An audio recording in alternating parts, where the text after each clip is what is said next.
Bismillahirrahmanirrahim. Assalamualaikum warahmatullahi wabarakatuh. Saya Sylvia Agustriani, NIM 12120122379 dari jurusan Hukum Keluarga Lokal C dengan mata kuliah Hukum Adat dengan dosen pengampu Bapak Kemas Muhammad Gemilang SHI MH. Di sini saya akan menjawab tentang pertanyaan-pertanyaan dari soal-soal UTS yang telah diberikan. Adapun soal yang pertama yaitu jelaskan sistem kekerabatan, perkawinan, kewarisan, dan penyelesaian masalah dari masyarakat hukum adat Minang, Melayu, Jawa, dan Batak. Baiklah, yang pertama yaitu sistem kekerabatan.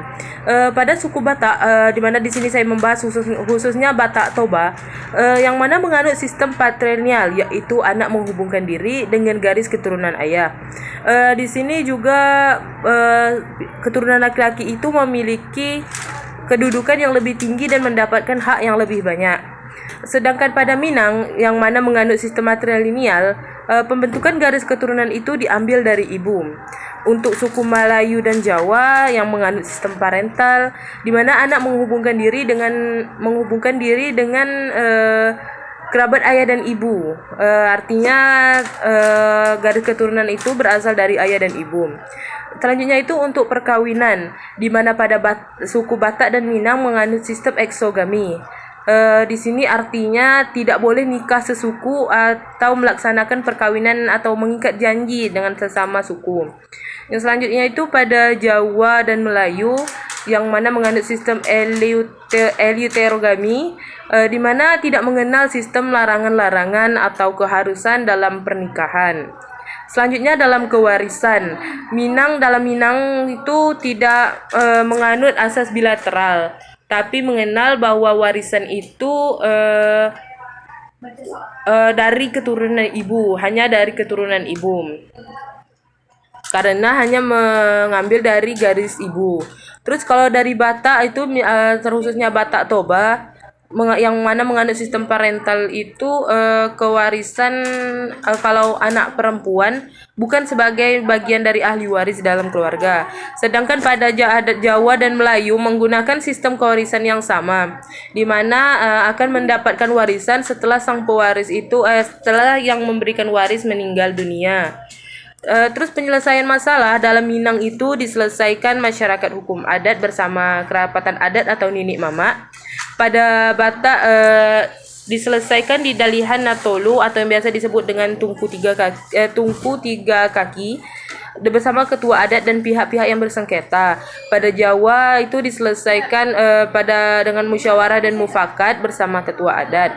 Dan pada Melayu itu diselesaikan secara musyawarah dan mufakat bersama pemangku adat atau lembaga adat Melayu.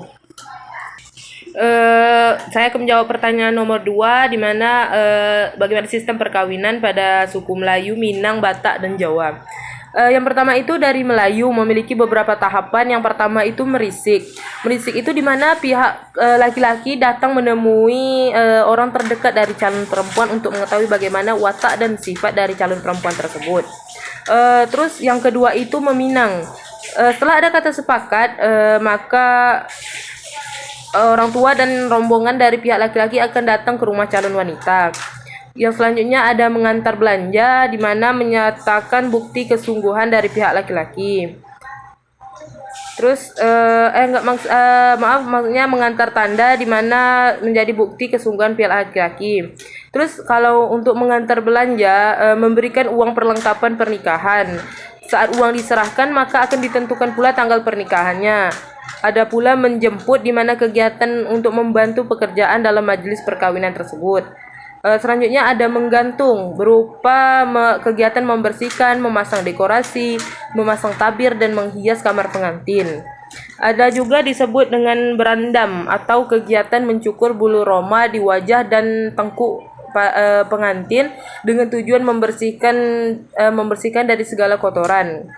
Yang selanjutnya itu berinai dengan tujuan menolak bala dan mara bahaya. Ada pula akad di mana prosesi ijab kabul yang sesuai dengan syariat Islam. Yang selanjutnya itu tepung tawar, di mana diharapkan dilakukan sebagai bentuk rasa syukur dengan menepuk-nepukkan bedak dan memercikkan air mawar pada punggung tangan pengantin. Selanjutnya pada adat Batak ada yang pertama itu mangaririt, di mana tahap memilih gadis yang disukai yang akan dijadikan istri sesuai dengan kriteria. Terus ada mangalehon tanda. Setelah si pria itu menemukan calon istri, biasanya akan memberikan sejumlah uang kepada wanita dan wanita akan memberikan tanda yaitu sebuah sarung. Selanjutnya itu ada marhusib, di mana pihak laki-laki melamar perempuan dan dihadiri oleh keluarga terdekat saja. Selanjutnya ada marhata sinamot, di mana membicarakan tentang sinamot atau uang dari pihak laki-laki dan membahas keperluan lainnya. Selanjutnya ada pudun saud. Berarti mengikat janji antara kedua pihak. Selanjutnya ada martonggo raja, di mana kedua pihak akan membahas lebih rinci mengenai hari H atau hari sakral yang akan dilaksanakan. Selanjutnya ada pesta adat, di mana akan menyampaikan doa-doa untuk kedua pengantin dan kemudian dilanjutkan dengan memberi kain ulos. Terus ada dialab jual, berarti itu pesta pernikahan yang diadakan di rumah orang tua pengantin perempuan. Sedangkan di taruhan jual itu merupakan kebalikan dari dialab jual, di mana pesta pernikahan dilakukan di rumah orang tua pengantin laki-laki. Selanjutnya ada paula une, merupakan upacara mengunjungi orang tua perempuan dengan menyampaikan bahwa perkawinan atau pernikahan sudah berjalan bagus atau yang disebut dengan une. Selanjutnya ada manjae, yaitu dimaksudkan untuk membentuk kemandirian sang pengantin, di mana pengantin akan dibebaskan atau akan tinggal terpisah dan penghasilannya dari orang tua. Selanjutnya itu ada meningkir tangga, di mana setelah melaksanakan pernikahan maka kedua orang tua akan mengunjungi dan makan bersama di rumah pengantin. Selanjutnya pada adat Jawa itu ada pasang tarub, di mana berisi harapan akan memperoleh keturunan yang sehat, baik, berkecukupan dan selalu bahagia. Selanjutnya itu ada sungkeman, di mana di sini sebagai bukti penghormatan calon pengantin kepada orang tua dan sesepuh. Selanjutnya itu ada siraman, yang dimana dilakukan oleh kedua orang tua dan kerabat terdekat dengan tujuan meminta keberkahan. Selanjutnya ada midodareni, dilakukan setelah siraman dan pembersihan bagi calon pengantin sebelum hari H atau hari sakral. Selanjutnya ada balang gantal, dilakukan setelah ijab kabul dengan melempar daun sirih yang melambangkan saling melempar kasih sayang antara pengantin. Terus selanjutnya ada ngidak endok, yang mana proses menginjak telur. Kemudian sang istri akan membersihkan kaki suami dengan berlutut, di mana melambangkan kesopanan istri kepada suami. Kemudian suami akan membantu istri untuk bangkit, di mana melambangkan kalau suami itu menghargai sang istri. Yang ke-8 ada sindur, di mana nanti kan sindur itu akan dibalutkan ke bahu pengantin dan akan dituntun ayah pengantin wanita menuju pelaminan. Selanjutnya ada kacar kucur, sebagai tanggung jawab seorang suami dalam mencari nafkah kepada keluarganya. Selanjutnya itu ada dulangan atau suap-suapan, di mana di sini diharapkan pasangan suami istri akan selalu rukun dan saling tolong menolong. Selanjutnya bubak kawah, biasanya dilakukan saat orang tua pertama kali menerima menantu. Selanjutnya pada adat Minang itu ada dikenal yang pertama itu marase, di mana tahap pertama di mana pihak perempuan mendatangi pihak laki-laki. Yang selanjutnya itu ada batimbang tando, dilakukan sebagai pengikat perjanjian. Ada juga disebut dengan mahanta siriyah, yaitu datang meminta izin kepada anggota keluarga yang sudah menikah dan sesepuh yang dihormati.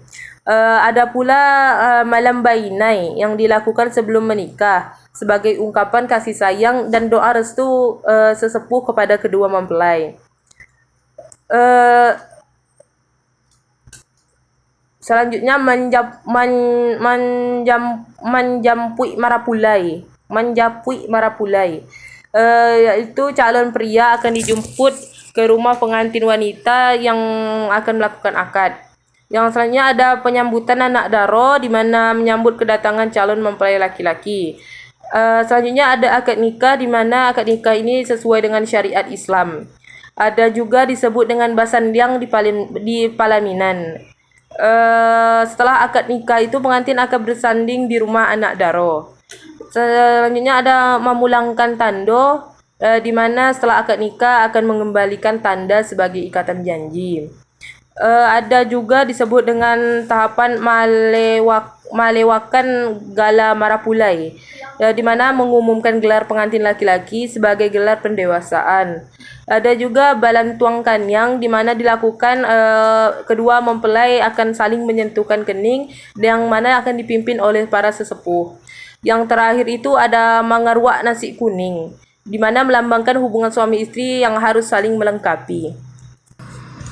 Selanjutnya saya akan menjawab pertanyaan dari soal ketiga, yang itu tentang keberfungsian lembaga adat.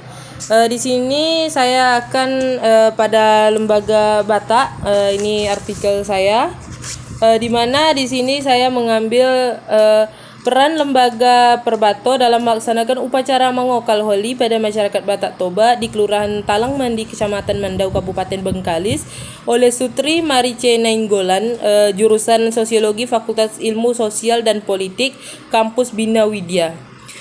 Di mana di sini lembaga adat Batak, khususnya pada lembaga Perbato, memiliki tujuan itu untuk menggali, membina, melestarikan serta mengupayakan pelaksanaan nilai-nilai adat dan sosial budaya untuk memperkuat jati diri. Terus selanjutnya melindungi dan membela hak tradisional dan konstitusional masyarakat adat dan nilai sosial budaya untuk kepentingan peningkatan kesejahteraan masyarakat Batak Toba. Terus untuk mewujudkan masyarakat adat yang maju, adil, sejahtera dalam tatanan masyarakat yang berkembang peranannya. Terus peranannya itu ikut serta dalam upacara mangokoli adat.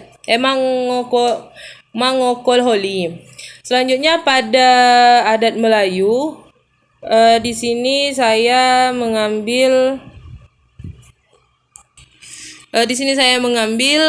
peran Lembaga Adat Melayu Riau dalam penyelesaian konflik tanah ulayat di Provinsi Riau.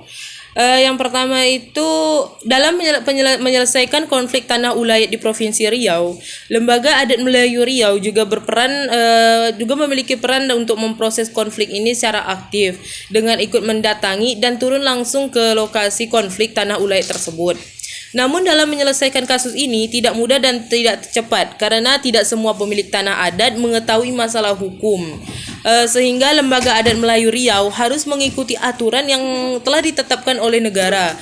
Dalam menangani banyaknya kasus tanah ulayat, Lembaga Adat Melayu membentuk gabungan Lembaga Adat Melayu yang ada di tingkat kota dan kabupaten untuk melaksanakan mediasi yang sifatnya sementara.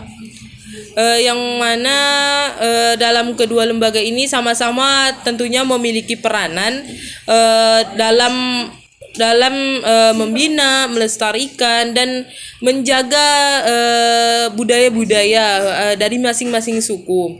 Tentunya peranan lembaga-lembaga ini juga sangat diperlukan.